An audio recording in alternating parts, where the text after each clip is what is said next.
Hello everyone, it's just day to day. Oo nga kahapon, no, nag-post ako about sa na return na items.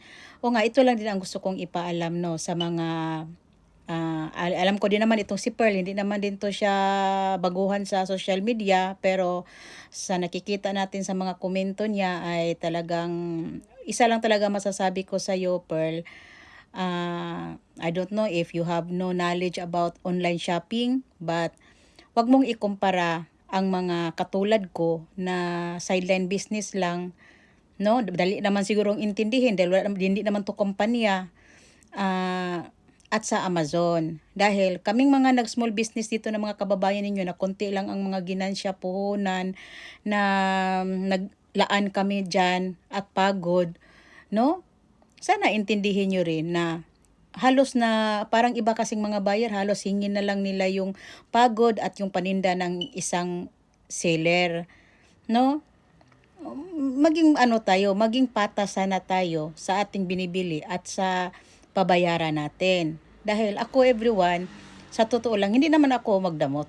Dahil sa totoo lang, naginayang ako sa pagkain dahil tinapon ko lang at nagbayad pa ako ng shipping. Sabi ko sana binigay ko na lang sa kanya dahil alam niyo sa totoo lang, ako lang talaga everyone. Although masakit sa akin, tumawag nga ako kay Ma'am Cheryl Oikawa that moment. Naiyak ako kasi sa mga sinasabi ni Pearl sa akin eh. Talagang sumama talaga ang loob ko. But you know, that's the part of business life, no? And then maka-encounter talaga tayo ng mga bobo talaga ng mga customer katulad nito ni Pearl, no? So, talagang sa sunod Pearl, mag-ingat ka Pearl dahil hindi lahat ng buyer Pearl na ma-encounter mo ay katulad ko, no? Na may kimochi na pagiging kababayan natin. Dahil yung iba talaga, hindi kailangan ko ang pera, kailangan ko ng pera. Kaya nga, kung alam nyo lang, magluluto ako ng pan, kung anong oras ako matutulog at anong tulog, gising ako. Ha? Nag-spend ako ng time, pagod, pera sa my business. Pero, ako lang siguro talaga, siguro, mabait lang talaga siguro tayo dahil yung iba pang seller dyan, wala na, binalandra na yung mukha mo, ginawa ka ng bogus buyer, hindi na sinauli yung pera mo. And the way pa siya magsalita sa akin, no, ayoko na lang ulitin, dahil post ko din naman yun. So, talagang, magkaroon din sana talaga ikaw or yung iba naman dito ay hindi ko basta magkaroon din talaga kayo ng kunti man lang kimotchi sa mga katulad ko na small business lang, no? At ako ay nagpapasalamat sa mga kababayan ko na sumusuporta sa akin. Dahil ako naman talaga, as long as I can talaga, lahat ng mamasarap ingredients na ilalagay ko dyan. No? Para maging matuwa tayong lahat. At hindi kayo magsisisi sa presyo na binabayaran nyo at shipping. Dahil kailangan talaga natin i-price yan dahil fresh yan. No? So, wag na kayong at saka yung isa lang masasabi ko, pag nag-online shopping ka, mahal talaga yan. No? At depende talaga yan sa binibilhan mo. Dahil hindi ako Amazon. Ha?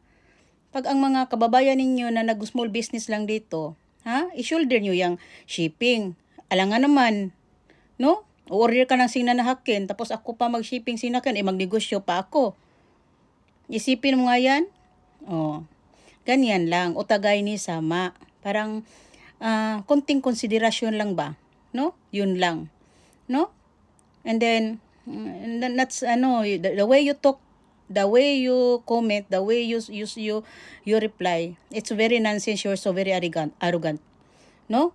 Huwag kang ganyan dahil hindi lang ikaw ang nagkikip ng money or nagsisavings ng money. Tayong lahat ay nagsisavings ng pera. Walang tao ngayon na hindi nagsisavings ng pera.